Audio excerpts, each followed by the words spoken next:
Hello বন্ধুরা, তোমরা সবাই কেমন আছো? দেবযানীর সংসারে তোমাদেরকে অনেক অনেক স্বাগত জানাই। আশা করি তোমরা সবাই খুব ভালো আছো আর আমিও ভীষণ ভালো আছি।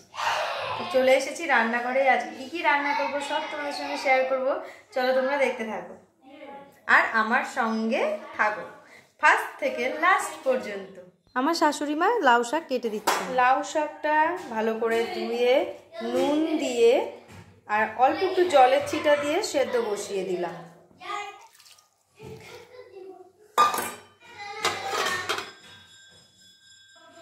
এইদিকে করে নিয়েছি একটুখানি মুসুরির ডাল সেদ্ধ। এই ডালটা দিয়ে আজকে আমরা শাকটা কিভাবে রান্না করব তোমরা দেখতে থাকো। লাউ কি জীবনেও দেখিস নি? লাউটা নিয়ে এরকম করছিস কেন তুই? ওই দেখো, ওইটা 30 টাকা দিয়ে কিনে আনতে হয়েছে লাউটা। শাকগুলো কিরকম সেদ্ধ হচ্ছে দেখো। এইদিকে কাটা হচ্ছে লাউ, লাউ রান্নাও করব। বেগুন ভাজা হবে, বেগুন ভাজা কেটে ধুয়ে নুন আর মিষ্টি মাখিয়ে রেখে হচ্ছে চিকেনটা ভালো করে ধুয়ে নুন হলুদ আর তেল মাখিয়ে রেখে দিয়েছি। এইবারে আমি এই সেদ্ধ ডালটা এই শাকের মধ্যে ঢেলে দিলাম। মিক্স হয়ে যাবে ডাল আর শাকটাকে এইভাবে ভালো করে মিশিয়ে নেব। নিয়ে তারপরে এর মধ্যে একটুখানি হলুদ মিশিয়ে দেব। এইবারে একটা কড়াই বসিয়ে তার মধ্যে তেল গরম করে কয়েকটা কাঁচা লঙ্কা আর একটুখানি কালো জিরা ফোড়ন দিয়ে দেবো।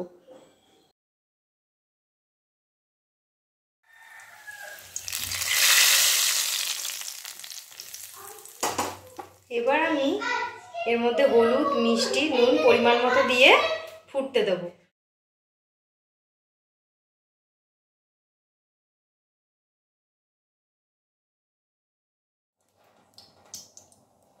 এইবারে ওইদিকে শাকটা ফুটছে, আমি বেগুনটা ভেজে নেব।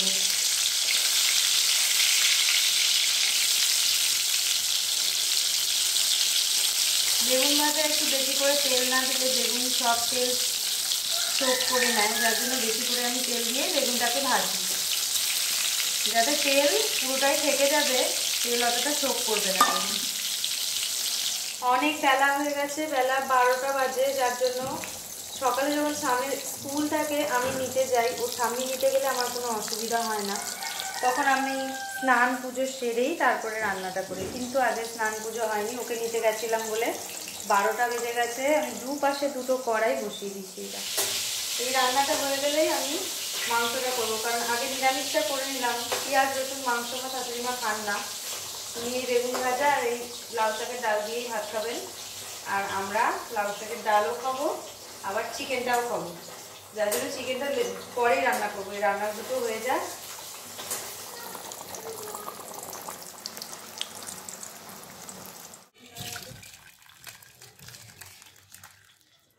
কড়াইতে তেল দিয়ে দিয়েছি, এবার আমি রান্না করবো লাউ। প্রথমেই দিয়ে দেবো তেজপাতা,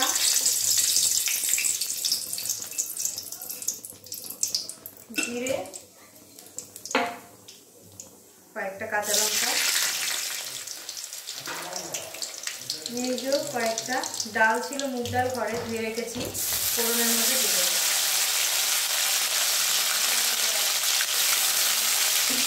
ডালে একটা সুন্দর সেন্ট আছে, মুগ ডাল তো হালকা লাল লাল ভাজা হয়ে আসুক, তারপরে আমি লাউটা কেটে ধুয়ে রাখা আছে ওটা দিয়ে দেবো।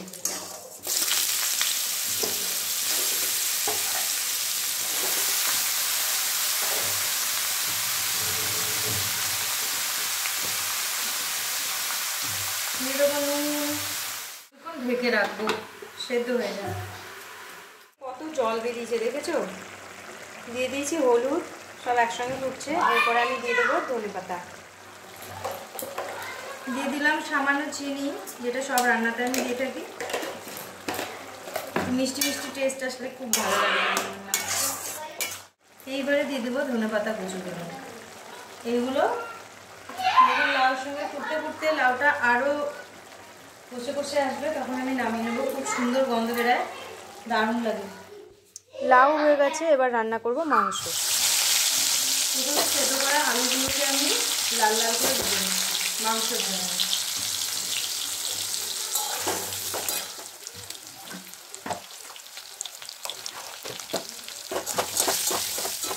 এইবারে মশলাটা আমি সিরে করে নেবো মাংসর, আদা রসুন আর লঙ্কা।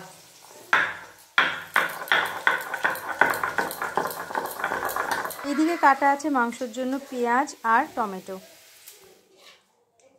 এইবারে তেলের মধ্যে কাটা পেঁয়াজগুলো ছেড়ে দিলাম।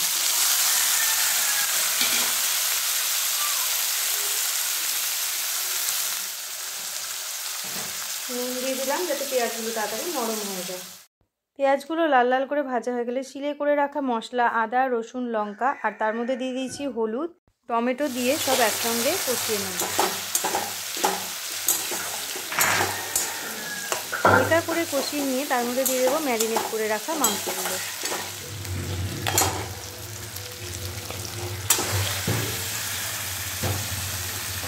মাংসগুলো দিয়ে ভালো করে নেড়ে চেড়ে নেব। মাংস থেকে অনেক জল বেরোবে, সেইগুলোতেই মাংসটা সেদ্ধ হয়ে যাবে আর মশলাটাও ভালো করে কষা হয়ে যাবে।